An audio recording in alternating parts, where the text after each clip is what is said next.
la economía está paseando en el parque y le cae un rayo que se llama crisis, ¿no es cierto? No funciona así la economía. Cada vez hay ingresos más bajos y por eso digo, la economía era predecible que se iba a acabar en algún momento. El día de hoy veremos una entrevista que le hizo Borjana de Televisión a Jaime Dunn, que me parece muy interesante, por un lado porque es un medio independiente y por otro lado porque siento que a través de jalar a Jaime Dunn se están empezando a viralizar cuentas que nada, antes no tenían tanto impacto. O sea, el efecto Jaime Dunn es real. Vean. Esta noche estoy en este marco de entrevistas con personalidades nacionales y además posibles futuros candidatos. Estoy con una eminencia.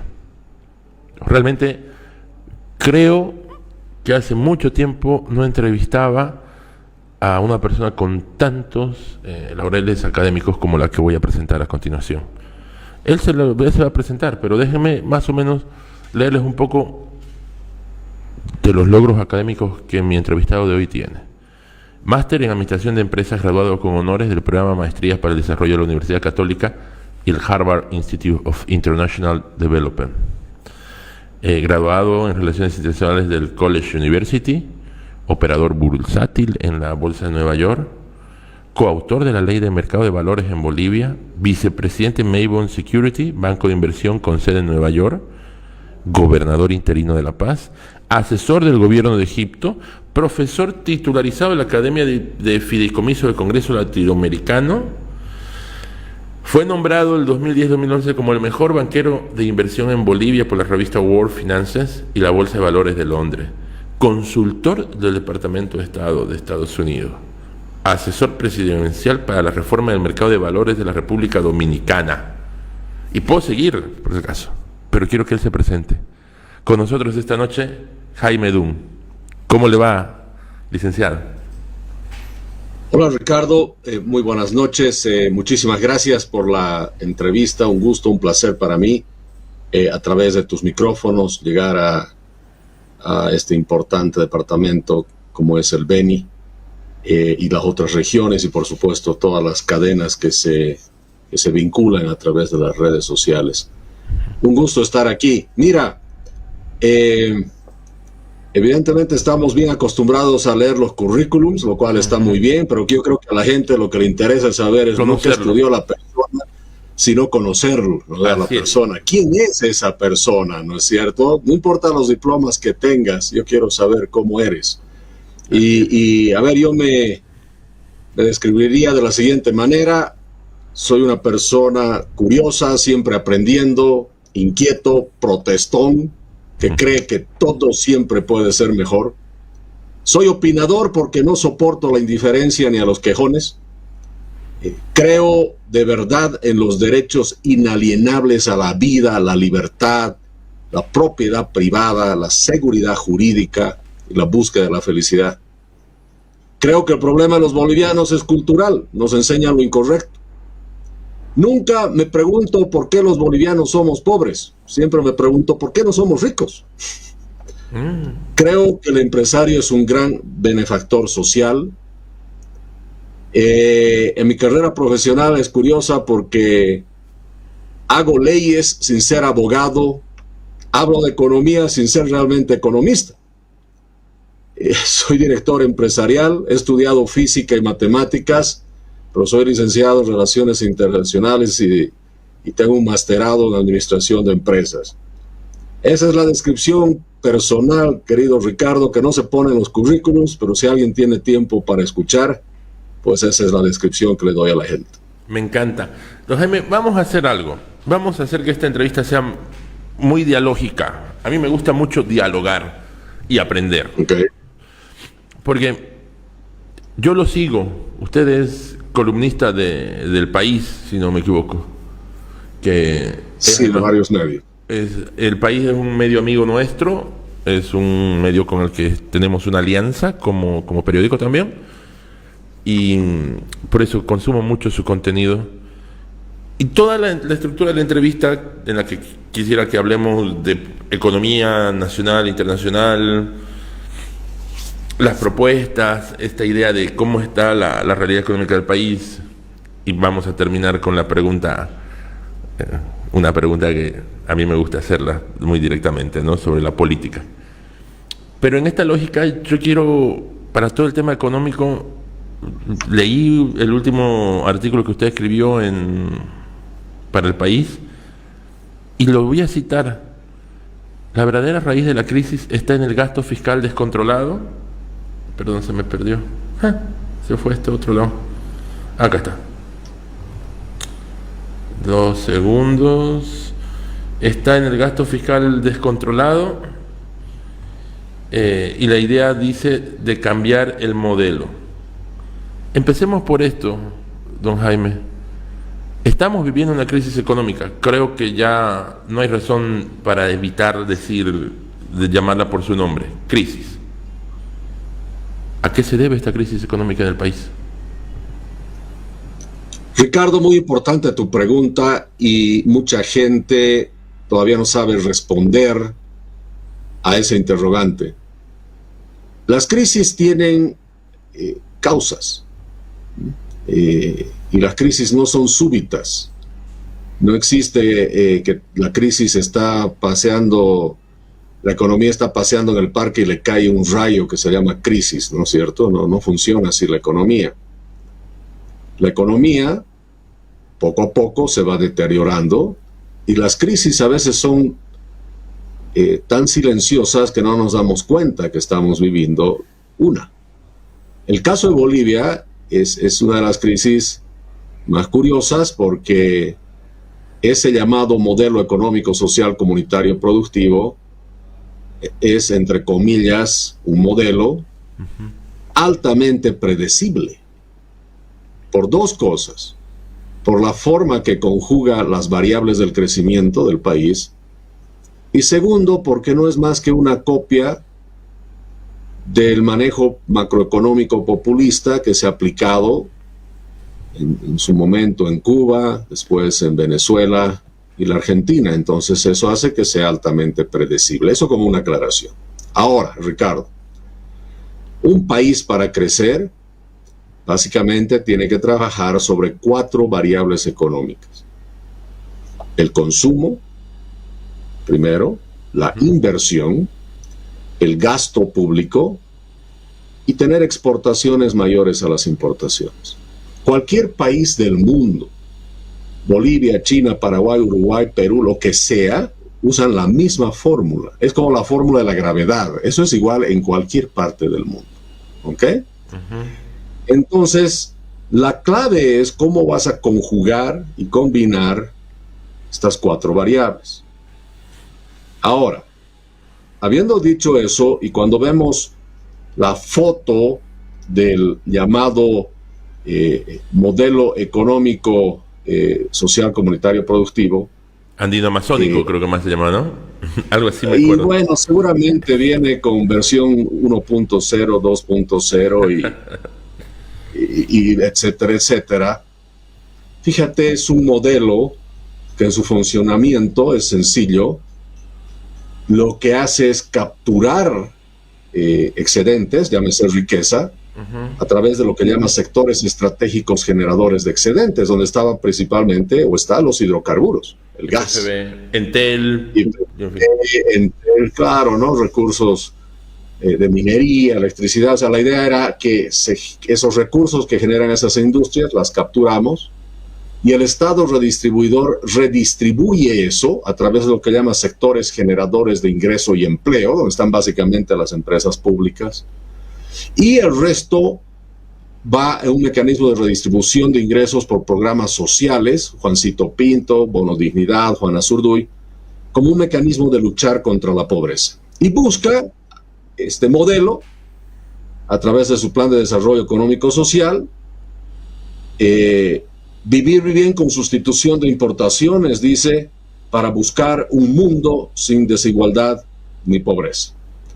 Pero en todos estos nombres tan rimbombantes y que pueden ser tan lindos para muchos, ¿no es cierto?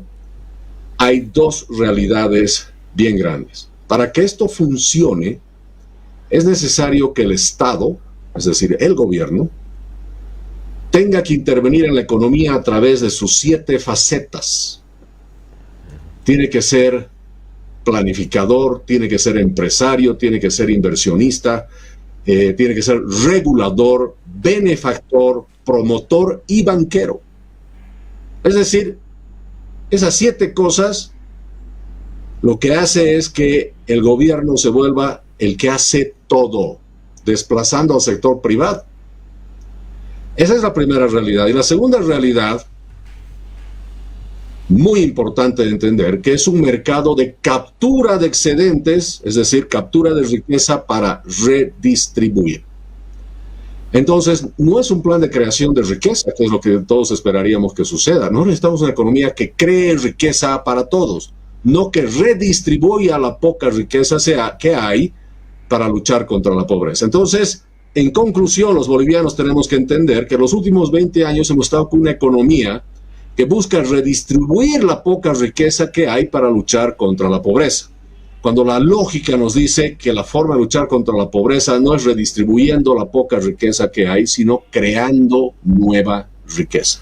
Yo, ahora, Jaime, perdón que lo interrumpa, sí. Ahí quiero precisar, economista yo no soy, no lo entiendo mucho, pero yo entiendo que las economías saludables son las que crecen. Nuestra economía en este modelo está destinada a no crecer, aunque tenga excedente de ingresos, tenga un buen nivel de venta de materias primas. Una economía de redistribución como la que usted nos acaba de explicar, ¿no va a crecer? Bien.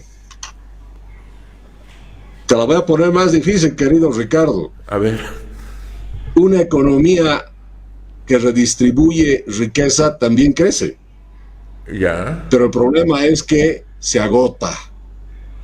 Se acaba la plata del crecimiento. Porque lo único que está haciendo es redistribuir.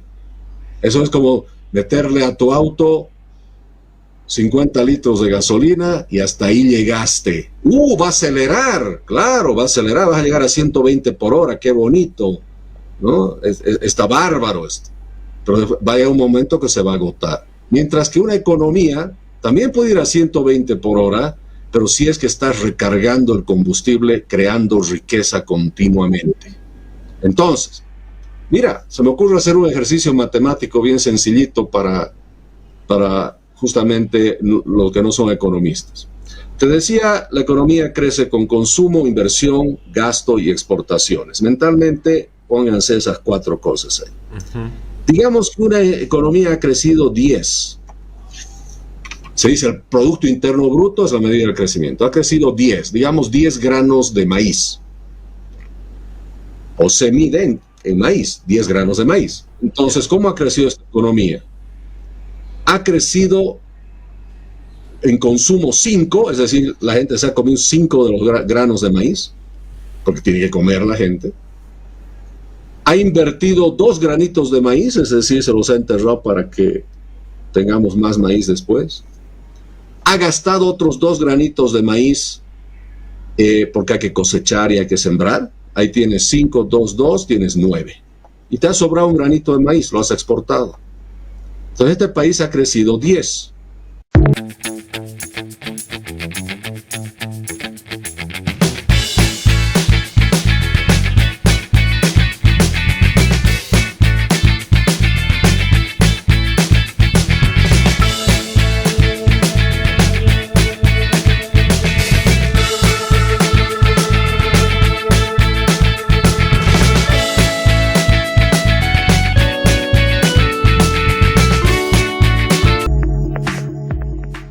Y resulta que aparece un país B, que es el vecino, y dice, pero yo también he crecido 10.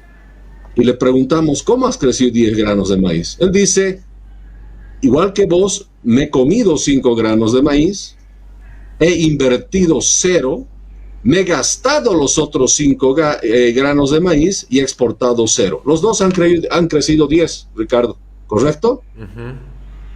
Pero ¿qué país ha crecido mejor? ¿El A o el B? El A. Exactamente.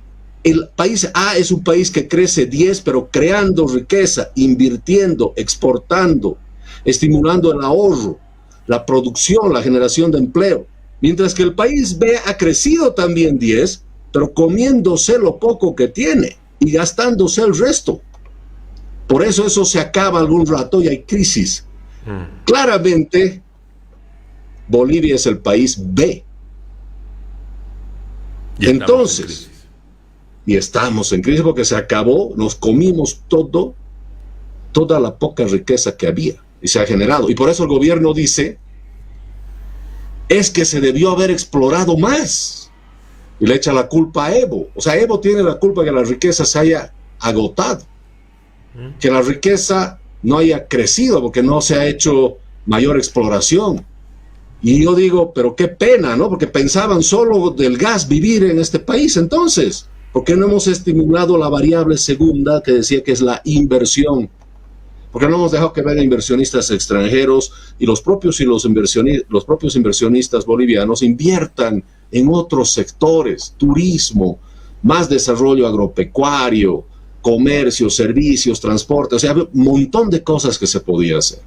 Entonces, como al gobierno se le acaba la plata del gas desde el 2014, cada vez hay ingresos más bajos y por eso digo, la economía era predecible que se iba a acabar en algún momento. Entonces, como la plata del gas se acaba, el gobierno dice, ¿qué hago ahora? Bueno, si se me acaba el gas, me presto plata. Y sube la deuda del país, la deuda interna y la deuda externa. Al subir la deuda del país, la deuda interna, para que la gente entienda, tiene una consecuencia muy compleja, que quema las reservas internacionales. Entonces, por eso la importancia de las reservas internacionales. Entonces, el gobierno se financia usando al Banco Central y el Banco Central lo que hace es vender las reservas para darle plata al gobierno. ¿Y cuando no hay reservas? Cuando no hay reservas, el Banco Central no puede defender el tipo de cambio. Por eso es que tenemos mercado paralelo. Y cuando no puede defender el mercado paralelo, empieza a imprimir billetes.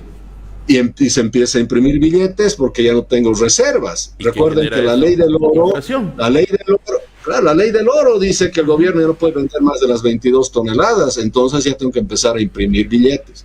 Y hay que tener cuidado cuando se habla de imprimir billetes, porque yo he tenido denuncia penal por parte del Banco Central por haber dicho eso. Pero bueno, no estamos diciendo que lo están haciendo. Estamos en una clase de economía y estamos explicando dónde se genera una crisis. No estamos diciendo en ningún momento que se está imprimiendo nada. Exacto, vamos a aclarar eso para que no esté tocando la puerta después. Exacto. Esa es la receta para la crisis. Ahora, en este momento en particular de la economía boliviana, don Jaime, ¿podemos estar peor? Y por supuesto que ¿Se va a poner peor? Hay un tema importante por el cual yo concluyo que esto se va a poner peor. ¿Por qué? El presupuesto general del Estado, Ricardo, del 2025, no es cualquier cosa. Es siempre un instrumento fundamental para entender dos cosas. ¿Qué el gobierno piensa hacer o no hacer? Y dos, por dónde la economía va a ir según los que tienen la información más precisa de la economía. Porque nosotros no tenemos, los analistas, todos no tenemos mucha información, apenas conseguimos información. Entonces, el presupuesto general del Estado tiene un rol interesante porque, aparte de ser una guía, ¿no es cierto?, lo que se va a hacer en materia económica, materia fiscal, monetaria, etcétera, etcétera, es un documento que delata las intenciones del gobierno y nos chismea por dónde va a ir la cosa. Así hay que ver el presupuesto general del Estado. ¿Y qué delata? Lo delata el gobierno y dice, este gobierno no piensa arreglar el problema de la economía. Por lo que acabamos de decir, está claro que el alto consumo y el gasto son el problema. Entonces, si el consumo y el gasto son el problema de esta economía, que pone presión sobre las reservas y todo lo que hemos dicho, ¿qué esperaríamos nosotros en un presupuesto? Que pues se sea austeros, que se gaste menos. Pero no, el presupuesto nos muestra que la intención del gobierno es incrementar el gasto público en 12%, entrando técnicamente este año cerramos con una inflación, con un déficit fiscal de casi el 10%, aumentando el gasto en 12%. ¿A cuánto va a llegar el déficit del 2025? Y bueno, claramente, mínimamente, nuestro déficit fiscal va a ser de 2 dígitos, ¿no? Es más, el presupuesto ya delata y nos anuncia que el déficit fiscal va a ser de mínimo 9.2%. Porque el gobierno quiere que sea eso, imagínate. Y una de las características que tenemos en el presupuesto ejecutado y el presupuestado es que el gobierno, en todo lo que tiene que ser menos es más, y todo lo que tiene que ser más es menos. Eso siempre lo hace al revés. Por ejemplo, el 2024 nos dijo que la inflación iba a ser 3.6, ya terminó en 7.5, el doble. Sí.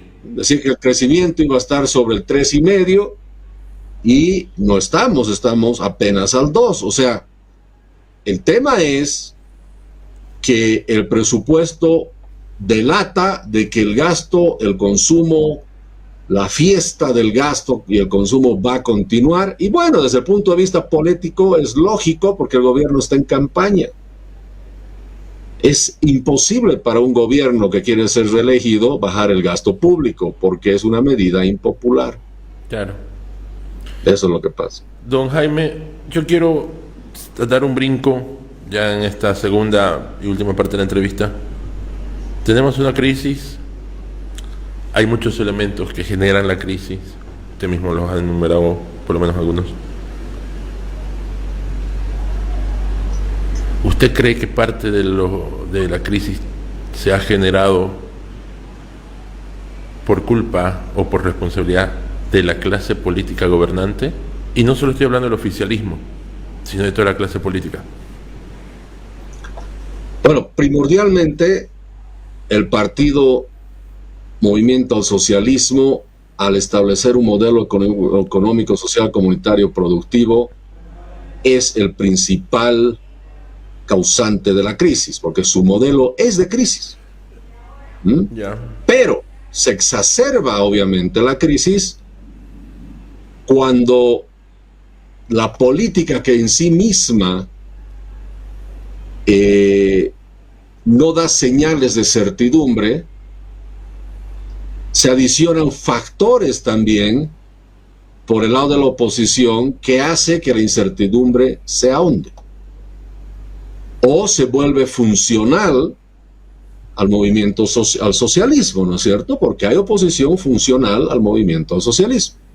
En la asamblea se puede ver que la oposición cogobierna, ¿no es cierto?, a veces, o toma decisiones que inducen al pensar de que hay un cogobierno temporal y coyuntural a veces con el oficialismo, de la forma que aprueban leyes o no aprueban leyes, la forma que sesionan o que no se sesiona. Entonces, eso está muy claro. Entonces, la oposición no es una oposición predecible. Mira, ha habido ya este año un evento importante donde más de 2/3 del Parlamento se unificó para al sector, al oficialismo, pararle la pelota, como se dice, ¿no? Ha habido eventos de mucha fuerza porque se ha unido la oposición, pero después no. Después no. Es más, se podría haber reunido toda la oposición más el ala evista, que se llama, que es oposición también, y podrían haber agarrado este presupuesto y lo podrían haber destruido y armar uno de cero y obligarle al gobierno a cumplir un nuevo presupuesto. Pero porque no si quiere la oposición tiene los 2/3, pero tiene 2/3 cuando le da la gana, y en este caso no ha sido posible hacer esos 2/3. Ojo, tampoco quiero generalizar que todos los de la oposición actúan igual. Sé que hay miembros del Parlamento que estaban buscando justamente el consenso para cambiar este presupuesto, pero al final no se ha logrado siquiera que el presupuesto se trate en la Asamblea, ¿no? Sí, yo tengo igual muchas veces críticas cuando entra la clase política que hace estas cosas extrañas, como usted dice. Don Jaime, ¿usted va a ser candidato el 2025? Mira, yo te voy a responder de la manera que respondo siempre, haciendo una aclaración en todo esto. Primero, es que firmemente creo que la presidencia, por más que uno tenga toda la capacidad, no es para quien quiere ser presidente, es para quien puede ser presidente. Oh. Y no todos pueden, ¿no? Por más que quieran. Y ojo, no estoy diciendo por falta de capacidad, no, sino porque las reglas del juego político electoral en Bolivia ya están labradas en piedra, ¿no? Y hace que las candidaturas serias sea difícil. Ahora, bueno, declararme candidato y decir yo he ido a Harvard también, ¿no? Puedo decir Jaime, eso. Antes de que continúe, esta idea, lo que usted acaba de decir, a mí me parece fundamental. Esto de están labradas en piedra es lo que ha generado que hoy los posibles candidatos sean los mismos de hace 30 años. Y claro, porque no cuando se labre... Claro, el que labra, es más, muchos de ellos son parte de ese labrado, han colaborado para eso. Entonces, han hecho que se genere una casta política, ¿no es cierto? Sí, a la cual yo digo casta igual. Sí, es que lo es, porque para el ciudadano de a pie, que pueda tener brillantes ideas, se le vuelve muy difícil acceder a eso. ¿Por qué? Yo siempre digo, se necesitan 5 P's. Un periodista, colega tuyo, me ha dicho que son 6 P's. La primera, le decía yo, es que tienes que tener la persona, tienes que tener un partido, porque sin partido no haces nada. Okay. Tienes que tener un programa, que obviamente es bien importante. Tienes que tener también el apoyo del pueblo y tienes que tener la plata. Tienes que tener plata, no mueves un dedo, no puedes hacer nada si no tienes recursos, y son recursos pero millonarios. Y eso ya pone una barrera de entrada muy compleja para las personas que quieren hacer un proyecto nuevo. Entonces son las 5 P's. Bueno, un periodista me dijo, hay una sexta y habló de P, hay que tener P algo, no lo voy a repetir, porque no sé si va a estar en horarios menores o mayores de producción, pero hay una P también que él dice que es importante, que tiene que haber. Y estoy de acuerdo, le digo, 6 P's. Entonces, para lanzarse candidato, Ricardo, o decir yo quiero ser candidato, primero que hay que ser responsable para decirlo. ¿A qué me refiero con eso? O sea, la candidatura que busca la primera magistratura del Estado boliviano es algo muy serio, como para que cualquiera diga yo quiero ser. Hay que preguntarles, ¿tienes por lo menos las 5 de esas 6 P's? Nadie va a ser presidente de este país si no tiene partido, si no tiene la estructura, si no tiene la plata que se necesita. Y es por este sistema que usted dijo que está labrado y no cambia. Exactamente, entonces tú tienes, es más, mira, no quiero decir nombres, pero tú tienes ya un grupo ahí de 4 candidatos, ¿no ves? Oficialmente. Ahora, que no se sabe si son candidatos o precandidatos. Deberían ser precandidatos porque han dicho que van a escoger a uno. Pero de esos 4, a ver qué tienes, sin decir nombres. Tienes uno que tiene plata, tiene partido, tiene su programa, el pueblo más o menos, y medio que no tiene la persona, por más que dice que es candidato. No, es que, don Jaime, a mí me han funado amigos opositores, o sea, que pertenecen a la oposición de nacional, por decir esto. Todos los precandidatos o candidatos están hace más de 30 años en política, han ocupado cargos del Estado, ya sea presidente o hasta ministros, y son los únicos que parece que tienen o quieren competir. Siempre aparecen, por lo menos lo que yo llevo de vida son lo mismo. No he visto a uno nuevo. Y por eso el sistema tiene que permitir que otros puedan participar. ¿no? Pero te digo, mira, en estos que son antiguos políticos, no tienen ellos las 5 Ps, no las tienen. Es más, o tienen una de las 5. Sí. A ver, te decía, hay uno que tiene más o menos 3,5 Ps. Sí. Tienes otro que tiene partido, tiene definitivamente la persona, aunque lo han criticado por el partido que tiene, pero todavía no tiene un programa, pero no tiene plata. Y hay otro que no tiene partido. Hay otros 2 ahí en esa coalición. ¿Que no tiene partido? Hay 2 ahí. No tienen partido. Y hay uno que no tiene partido, no tiene plata, no tiene programa, no tiene al pueblo y ni siquiera tiene programa, pero es parte de los, sí. de los 4. Sí. Es que es para reírse, pero es cierto. Pero es cierto. Claro, entonces, volviendo a la pregunta que me haces, yo no descarto nada. No descarto nada.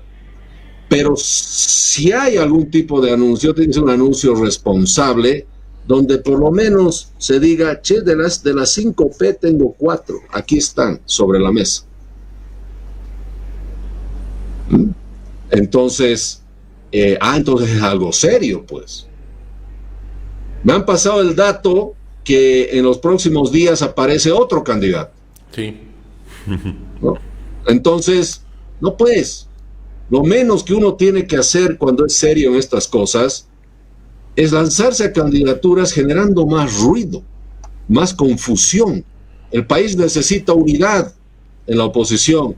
¿Y cómo contribuyes a la unidad de la oposición si eres uno más que se mete? No. Que no tiene ni siquiera una de las 5 Ps, o sea, estás perdiendo el tiempo. Es más, muchos de los precandidatos que hay ahí, a muchos he hablado personalmente y les he dicho, hermano, bájate, ayuda a que se dé la unidad. Y sabe que es una de las peores cosas también, que son los mismos actores de la oposición, son los primeros enemigos de los otros, de ellos mismos. Entre ellos se ponen zancadilla, entre ellos salen palo. Por supuesto, o sea, ya ves, o sea, por eso yo digo, a ver, mucha gente podría no estar de acuerdo, pero cuando vemos esta unidad que hay, ya se ven que hay diferencias importantes, o sea, hay contradicciones hasta de principios o de ideas entre ellos, ¿no? Tú tienes, sin decir nombres, pero tienes la socialdemocracia mezclada con la derecha conservadora, tienes otro que es más populista, regionalista, conservador, sí, conjuntamente con alguien que tiene más pragmatismo económico. Y yo siempre hago una pregunta, entre estos 4 señores, basta que Camacho ponga al medio de la mesa de discusión el tema de autonomía regional, en 5 minutos por lo menos 2 o 3 se paran y se van de la conversación. Sí, señor. Porque la idea que tiene Camacho sobre lo que significa las autonomías regionales claramente no es en la línea de lo que piensan necesariamente 2 de los 3 que quedan, ¿no? Y yo no sé, don Jaime, usted corríjame si me equivoco, pero usted dice de las 5 Ps, creo que una de las más importantes es el programa. Y para mí las alianzas se construyen a partir de programas, no de intereses. Y el problema es que creo que las alianzas hoy se están construyendo a partir de intereses y no de programas. Correcto. 1000 veces correcto, querido Ricardo, y por eso es que yo vengo hace un par de semanas atrás diciendo, hay 2 cosas que nos tienen que unir en realidad, 2. Uno, la realidad electoral boliviana, que es el control electoral. Si no hay unión de candidatos, por lo menos que haya unión para contar el voto y proteger el voto. Ese es el primer tema. Y segundo, que no por estar segundo no es importante, es que tiene que haber claramente un hilo conductor, una columna vertebral de principios o de objetivos que unan a la oposición, ¿no? Entonces, pongamos el blanco y negro, 10, 15, 20 objetivos, y los que están de acuerdo con eso tienen la idea suficiente como para decir, estamos en el mismo camino. Entonces, ¿no? y yo propongo, ¿no? Vengo diciendo, hay que impulsar la creación de riqueza sostenible. No vengan a hablar de luchar contra la pobreza, hablemos de crear riqueza. Hay que reducir el tamaño del Estado, limitar su intervención, fortalecer la propiedad privada y la seguridad jurídica. Se acaban los bloqueos, se acaba el avasallamiento.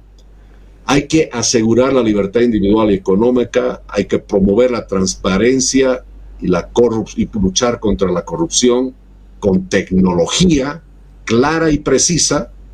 Hay que garantizar un sistema judicial independiente y accesible a las personas. Hay que descentralizar el poder y empoderar a las regiones. Hay que diversificar la economía y reducir la dependencia de los recursos naturales. El que me venga a ofrecer más recursos naturales ya está perdido. Hay que establecer una política de libre competencia para la empresa, donde se incluye promover competencia entre todos los sectores económicos, eliminando monopolios, restricciones a la inversión extranjera y cielos abiertos, por ejemplo, en el transporte como ejemplo. Y hay que fomentar, el último punto diría yo, fomentar una cultura de responsabilidad y mérito. La gente va a tener el cargo no porque es amigo de alguien, sino porque ese cargo tiene requisitos y alguien tiene suficiente mérito para tener ese cargo. Entonces, mira, ahí he planteado unas ideas. Si entre los candidatos se reunirían y dirían, che, de estos puntos firmo que yo voy por esta línea, y el otro dice, yo también, listo, ya hay una unidad que empieza a nacer, no en base a intereses particulares político-partidarios, sino en base a una idea de construcción de una nueva Bolivia. Creo que eso es importante. Me encanta. Don Jaime, yo creo que nos extendimos un poquito más de lo que habíamos dicho inicialmente, ¿no? La entrevista se extendió. No hay problema conmigo, no te preocupes. No, a mí me encantó igual. De hecho, lo invito a repetirla más seguido. Me gusta mucho hablar de economía y me gusta hablar mucho con personas que tienen la película clara. Y además me quedan varias cosas en el tintero que podríamos hablarlo después, hablando solo del tema económico, porque dentro de las propuestas que usted hace me interesa mucho saber. Sabemos que todo lo que usted dijo, creo que todos lo saben qué tienen que hacer. El problema es que hacerlo también conlleva un problema. Y la sexta P es la que pesa mucho ahora. Si reducimos el Estado y reducimos el gasto, vamos a crear desempleo. Y vamos a tener sectores que nos van a querer parar el país. Va a ser complicado cambiar el modelo. Desde la misma clase política. Sí, mira, pero lo podemos de la siguiente manera, Ricardo. Va a ser complicado cambiar el modelo, de acuerdo, pero va a ser más complicado si no se lo cambia. Sí. Eso es cierto. Don Jaime, nos despedimos. Unas palabras finales, por lo menos por ahora, para todos los usuarios que nos han seguido a través de las redes de La Palabra. Sí, mira, aparte de agradecer la oportunidad de hablar a través de tu medio, decirle a todos los bolivianos que hemos vivido obviamente un 2024 complejo, pero recuerden que es complejo en lo económico porque estamos ya viviendo la fase terminal, gracias a Dios, del modelo económico, social, comunitario, productivo. Entonces nos trae la esperanza y la oportunidad de renacer como nación este 2025 con libertad, prosperidad.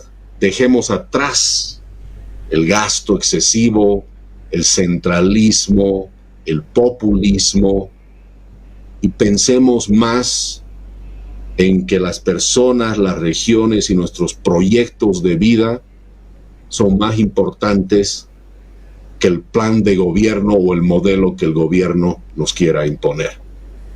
Con eso me despido, querido Ricardo, muchísimas gracias, para mí un honor, un placer haber participado y a disposición pues de tu persona y los medios para cualquier otra cosa. Muchísimas gracias. Muchas gracias, don Jaime. Una vez más la invitación está abierta, vamos a coordinar unas entrevistas más.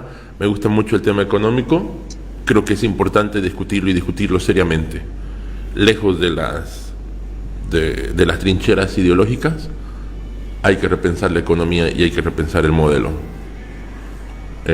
Ojalá que suceda. Le agradezco mucho. Muy buenas noches. Buenas noches, gracias, chao. A ver, hay muchas cosas que tienen por decirse de Jaime Dunn, les voy a ser honesto, pero su única crítica, o sea, la única crítica que tiene la gente, o entre las pocas críticas que tiene la gente hacia Jaime Dunn es, no tiene experiencia gobernando. Bueno, para mí ese es un buen indicio, es decir, no tiene la experiencia de los corruptos, maleantes, chorros, la gente opa. Si tengo estos principios y no te gustan, tengo otros. No tienes experiencia, así que me parece muy bien. La otra crítica que le hacen es, no tienes plataforma. Y bueno, ¿no será que no tiene plataforma porque todavía no se ha anunciado como candidato? Porque yo creo que honestamente muchas de las plataformas actuales le podrían ofrecer un espacio ahí, si es que él se lanzara en algún momento. Así que nada, ya sea a nivel municipal, a nivel departamental, a nivel nacional, no lo sé, pero sería increíble. Y no sé, de verdad les digo, desde mi punto de vista me parece bien todas las críticas que se le lanza, porque a nivel teórico, y la otra crítica es que es blanco, que le falta calle. Les recuerdo que los tipos que tienen calle, es decir, Tuto, Samuel, en su puta vida han debido ver un sindicato. O sea, digo, frente a frente, hablar con ellos, compartir con ellos. A Jaime Dunn le han pedido charlas personas de, bueno, no sé si de sindicatos, pero yo he estado en una charla con él de los gremialistas. O sea, muy, ay, sí, este cara no sabe. Bueno, ese cara tiene más contacto con la gente que posiblemente David Choquehuanca. Así que nada, también dicen que no conoce la realidad de Bolivia. No entiendo por qué, si Jaime ha vivido aquí prácticamente toda su vida y cuando ha vivido en Estados Unidos ha sido para estudiar. Dude, o sea, ahora, me dicen que yo no soy crítico. Yo evidentemente tengo muchas críticas hacia el lado de Jaime Dunn. Bueno, no muchas, tengo algunas críticas hacia el lado de Jaime Dunn porque yo soy mucho más radical en mi programa. Yo no confío, por ejemplo, en la democracia. Yo no confío en la política partidaria, mucho menos en un país tan injusto como el nuestro. Y él habla acerca de, por ejemplo, crear alianzas o nada, que es necesario que los liberales nos metamos en política. Creo que sería mi única crítica para la gente que dice que no, el electo eres un fanático, vos le defiendes todo el tiempo y solamente subes cosas de Jaime Dunn. O sea, de todas formas me sigue pareciendo el tipo más apto para dirigir la política en Bolivia. Así estamos. O sea, de verdad les digo, de todas formas, lo voy a seguir repitiendo, no me voy a poner la camiseta de nadie este 2025, ni siquiera de Jaime, pero en el supuesto caso de que se presentara, me parecería muy bien. O sea, me parece bastante sano tener alternativas a la basura que tenemos hoy en día. ¿Qué les digo? En fin, ¿qué opinan ustedes acerca de esto? Vayan a seguir el canal original. Se llama, denme 30 segundos, vamos a buscar, Borjana de Televisión en Facebook.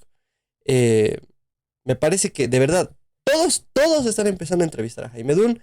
Le dan más espacios a Jaime Dunn que a la mayoría de los candidatos o precandidatos, o lo que diablos quieran llamarle. Y obviamente a la alternativa del populismo sangrante de Manfred Reyes Villa, que es un tipo, o sea, honestamente el tipo no tiene programa y nada, solamente tiene un equipo de comunicación muy duro.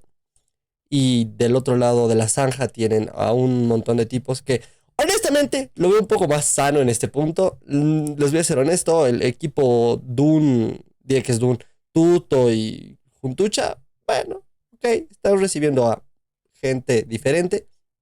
Me parecería ideal que empiecen a lanzar convocatorias de la Unión a, no sé, a Branco y al Partido Liberal, o a Chi, o a esta doña, la doña de... Tengo 3 títulos en Harvard, porque tengo 3 títulos en Harvard, y yo he estudiado 3 carreras en Harvard. ¿Ubican a esa señora? Bueno, sí, ni siquiera sé qué se llama, pero ella, bueno, ok. Why not? Y tal. O sea, no sé, estoy a la expectativa del 2025. De nuevo, no se saca las dictaduras con votos, pero si queremos fingir al menos que tenemos democracia, mínimo tendremos diputados que valgan la pena. En fin, recuerden que pueden donarme a través de este hermosísimo QR de aquí. Pueden suscribirse al canal, seguirme en todas mis redes, denle like, comenten de verdad, porque cada like, cada comentario, cada vez que comparten el video, si se suscriben, choco, la rompen. Ahora, me he dado cuenta que hay mucha gente en el exterior que no puede hacer las donaciones a través del QR. Para todas aquellas personas que son de afuera de Bolivia y no tienen QR, porque no sé si sabían, pero no todos los países, o bueno, creo que solamente tenemos sistema de QR en bancos, o sea, de manera directa en Perú y Bolivia. No estoy seguro, pero no he visto que otros países lo tengan.